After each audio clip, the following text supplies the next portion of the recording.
큐티인 가족 여러분, 좋은 아침입니다.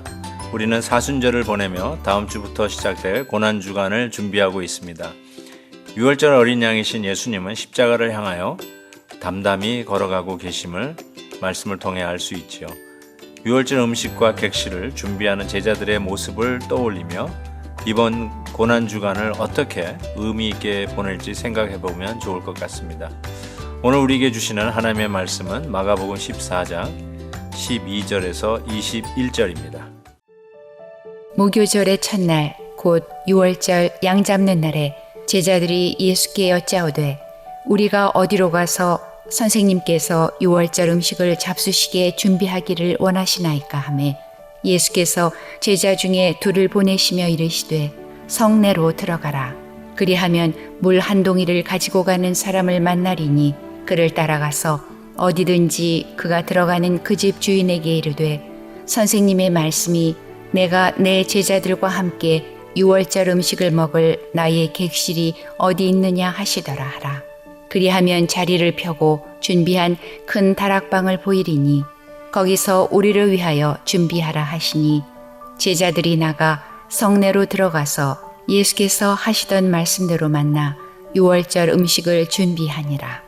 저물매 그 12를 데리시고 가서 다 앉아 먹을 때에 예수께서 이르시되 내가 진실로 너희에게 이르노니 너희 중에 한 사람 곧 나와 함께 먹는 자가 나를 팔리라 하신대 그들이 근심하며 하나씩 나는 아니지요 하고 말하기 시작하니 그들에게 이르시되 12 중에 하나 곧 나와 함께 그릇에 손을 넣는 자니라.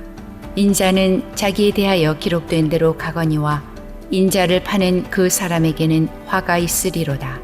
그 사람은 차라리 나지 아니하였더라면 자기에게 좋을 뻔하였느니라 하시니라.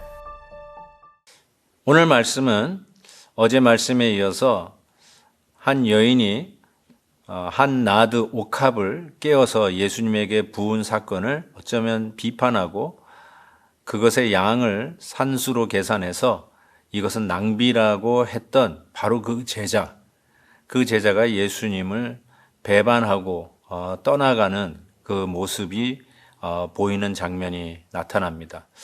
참 어떻게 보면 3년 동안 동고동락했던 제자 중 그 중에 하나가 예수님을 배반하는 이 모습을 보면서 가장 예수님의 마음에 상처와 가슴 아픔을 주었던 제자가 아니었을까 이런 생각을 해봅니다. 그래서 신은 이 말씀을 깊이 묵상하고 싶은 마음은 없습니다. 자꾸 아프니까요. 그럼에도 불구하고 예수님의 십자가를 생각하면서 결단코 그냥 건너뛸 수 없는 내용이 오늘 본문에 등장하지요. 오늘 말씀에 보면 예수님께서 조금 엉뚱한 지시를 하십니다. 그게 무엇이냐면 이제 6월절 명절이 되어서 6월절 만찬을 제자들과 하기 위해서 그 식탁을 준비하고 어디서 그걸 먹을지를 지시를 하십니다. 그때 그 지시를 이렇게 얘기해요. 13절 보면 예수께서 제자들의 둘을 보내시며 이르시되 성내로 들어가라. 그리하면 물 한 동이를 가지고 가는 사람을 만나리니 그를 따라가서 어디든지 그가 들어가는 그 집 주인에게 이르되 선생님의 말씀이 내가 내 제자들과 함께 6월절 음식을 먹을 나의 객실이 어디 있느냐 하시더라. 그래서 6월절 음식을 바로 그곳에서 먹게 되었다라고 하는 얘기인데 여러분 이 예수님의 소위 그 디렉션을 보면 저는 이게 무슨 디렉션인가 무슨 어디 가서 뭘 하라는 건가 이게 생뚱맞다라는 생각이 들어요. 마치 누군가가 저에게 길을 안내하면서 이 큰 길을 쭉 가다 보면 전봇대가 여러 개가 있는데 그중에 개가 메어져 있는 곳에서 좌회전해서 들어가면 내가 찾는 데가 있다 라고 방향을 얘기해 주는 것 같이 도대체 무슨 말을 하는지 모르겠어요. 가다 보면 물동이 하나 들고 가는 사람인데 그 사람이 들어가는데 따라 들어가서 거기에 있는 사람에게 우리 주인께서 어디서 이 6월절 음식을 먹어야 되느냐 물어보면 그곳에서 하겠다라는 거 아니에요. 이게 도대체 무슨 디렉션인가 하는데 저는 이 디렉션을 주시는 주님의 이 말씀을 들으면서 우리가 때로는 주의 말씀을 이렇게 들을 수도 있겠다라는 생각을 해봤습니다.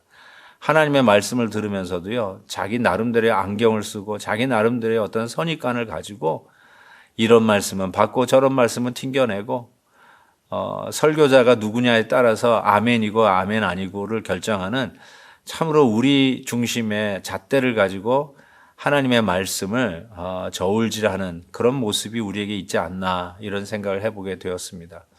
사랑하는 큐티인 가족 여러분, 오늘 주님의 지시와 우리를 향한 가르침이 생뚱맞게 들리고 도대체 무슨 말인지 이해가 되지 않더라도 제자들은 그 지시대로 따라갔기에 6월절 만찬을 먹는 그 큰 다락방을 찾게 되고 거기서 6월절 음식을 하게 됩니다. 오늘도 우리에게 주시는 말씀을 아멘하고 받읍시다.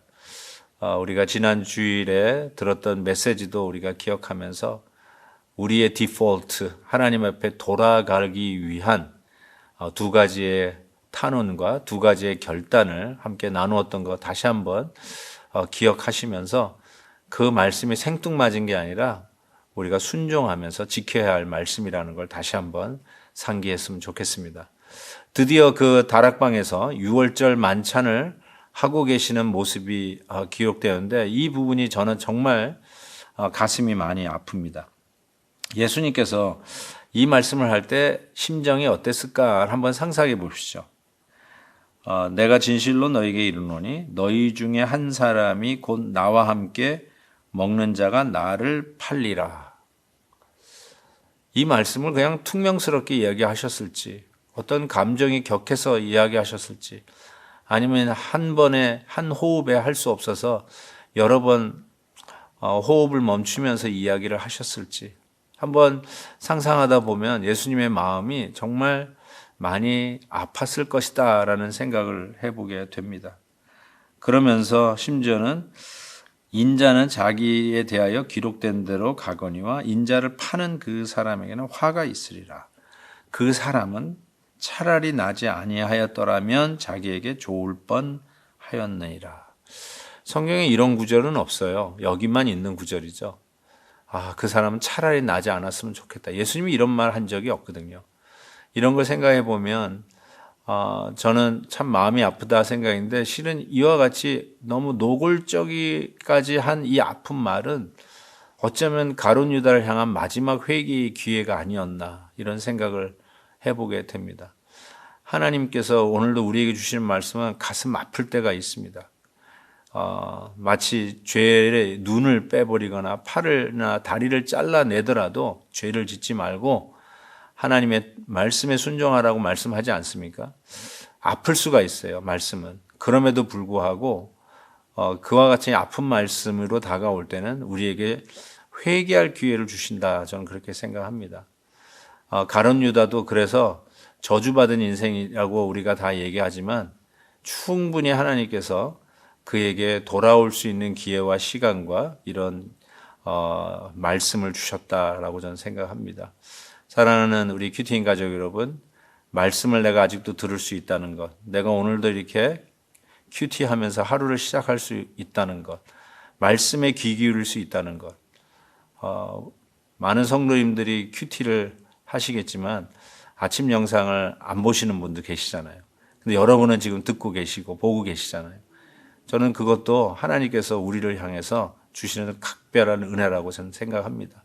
더 겸손하시고 더 말씀에 창념하시고 말씀이 우리에게 소화가 되지 않더라도 순종해야 할 말씀, 아픈 말씀이라도 나에게 회개할 기회를 주시는 말씀으로 아멘하고 받으시면 오늘도 이 말씀으로 승리하고 일어설 줄 믿습니다. 하나님 아버지 감사합니다. 오늘도 아픈 말씀이지만 나를 살리시는 말씀임을 믿습니다. 이 말씀으로 승리하게 하여 주옵소서. 예수님의 이름으로 기도하옵나이다. 아멘. 내일도 뵙겠습니다. 오늘도 김한유 목사님의 아침 영상 메시지를 시청해 주셔서 감사합니다. 큐티인 교재는 www.qtin.org에서 구매 가능하며 자세한 사항은 큐티인 홈페이지를 참고해 주시기 바랍니다.